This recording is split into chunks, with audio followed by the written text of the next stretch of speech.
జై భీమ్ 99 న్యూస్కి స్వాగతం. అక్రమ ఇసుక మొరం తరలిస్తున్న ట్రాక్టర్లపై పోలీసులు కొరడా జులిపించారు.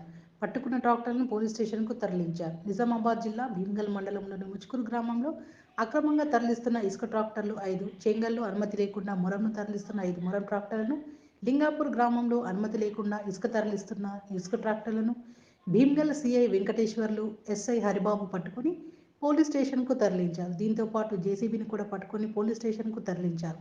వీటిపై కేసు నమోదు చేసి పట్టుకున్న ట్రాక్టర్లను మైనింగ్ అధికారులకు అప్పజెప్తామని ఎస్హెచ్ఓ వెంకటేశ్వర్లు తెలిపారు.